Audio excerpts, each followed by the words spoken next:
इस समय देश में क्या क्या नहीं चल रहा है। कहीं कुणाल कामरा की कॉमेडी को लेकर विवाद चलता है तो कहीं भाषा को लेकर विवाद चल रहा है। कहीं मुस्कान जैसी बीवियों ने पति समाज में खौफ कायम कर रखा है तो कहीं धर्म को लेकर बयानबाजी चल रही है। ऐसा ही एक धर्म से जुड़ा मुद्दा यूपी से भी सामने आ रहा है, जिसके कारण सपा मुखिया अखिलेश यादव विरोधी सियासत में घिरते हुए नजर आ रहे हैं। कारण पिंटू सक्सेना और आज इस वीडियो में आपको बताऊंगा कि अखिलेश यादव और उनके नेता ने राणा सांगा को लेकर कौन सा ऐसा बयान दिया जिसको लेकर विरोधी सियासत गर्म हो गई।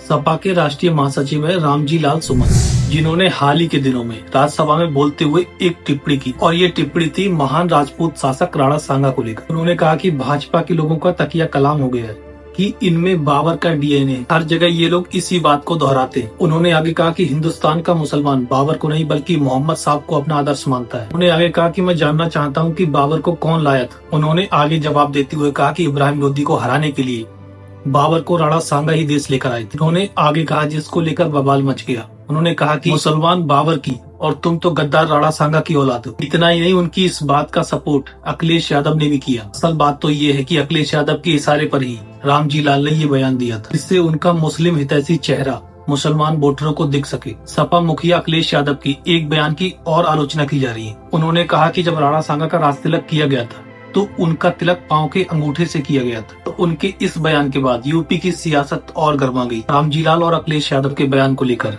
बीजेपी ने उनकी कड़ी आलोचना की। इन दोनों के इस बयान को लेकर हिंदू समाज और राजपूत समाज में विरोध के स्वर देखने को मिल रहे हैं। दरअसल हाल ही में योगी सरकार के 8 साल पूरे हुए और यूपी की योगी सरकार इस संबंध में यानी अपने 8 साल की कार्यकाल की उपलब्धियों के संबंध में काफी उत्साहित और योगी सरकार की इसी उत्साह को नजर लगाने के लिए अखिलेश इस तरह की बयानबाजी कर रहे हैं, जिससे लोगों का ध्यान भटकाया जा सके। मैंने आपको पहले भी कई वीडियोस में ये बताया है कि इस समय सपा कांग्रेस से भी आगे निकल चुकी। वह ये दिखाना चाहती है कि उससे बड़ा मुस्लिम हितैषी इस देश में कोई नहीं। दरअसल वह सपा ही है जो देश में मुसलमानों को भड़काने का काम करती है। इसके एक नहीं बल्कि अनेक उदाहरण है।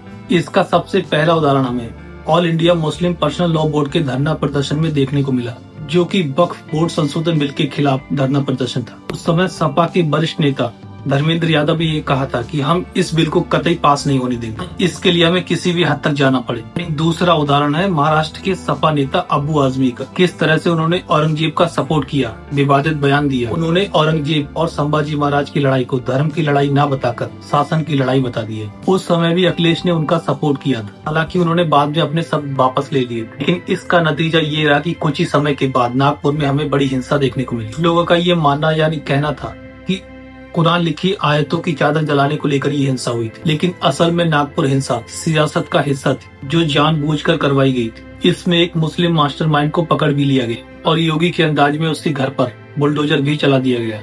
जैसे नागपुर की हिंसा यूपी सियासत की देन हो सकती है, उसी तरह से बुलडोजर भी यूपी सरकार की ही देन है। इसलिए ये दोनों एक साथ देखने को मिलते हैं, जहां उपद्रव वहां बुलडोजर। असल में देखा जाए तो बीजेपी को हर तरफ से घेरने की कोशिश की जा रही है। तमिलनाडु में भाषा को लेकर स्टालिन सरकार को घेरना चाहते, हैदराबाद में ओवैसी और रेवंत रेड्डी। इन विपक्षी पार्टियों के पास कोई मुद्दा ही नहीं है सिवाय राणा सांगा, औरंगजेब और भाषा को लेकर। वहीं हाल ही में कुणाल कामरा ने बीजेपी और शिवसेना की बखिया उधेड़ने का काम किया। हालांकि उन्होंने बात बिल्कुल सही कही, लोग उनका सपोर्ट भी कर रहे हैं, लेकिन इससे बीजेपी को काफी परेशानी हो रही है। पहले ही ग्रोह बीजेपी की परेशानी बढ़ा रहा है। जैसे जैसे देश में बीजेपी और आरएसएस का वर्चस्व बढ़ता जा रहा है, ऐसे वैसे इनके दुश्मन यानी विरोधी भी अपनी हदें पार करते जा रहे हैं। ऐसे समय समय पर विवाद होना, धर्म के नाम पर सियासत फलते फूलते रहना हमारे लोकतंत्र के लिए काफी फायदेमंद है। सत्ता पक्ष और विपक्ष के नेताओं की बयानबाजी कभी खत्म नहीं होगी। इन्हें अपना वेतन बढ़वाना है, अपनी सियासत की कुर्सी चमकानी और धर्म के नाम पर लोगों को आपस में लड़वाना, लेकिन इन्हें मुस्कान जैसी महिलाओं से पति समाज को बचाने के लिए कोई कानून नहीं बनाना, क्योंकि इसके लिए इनके पास टाइम ही नहीं,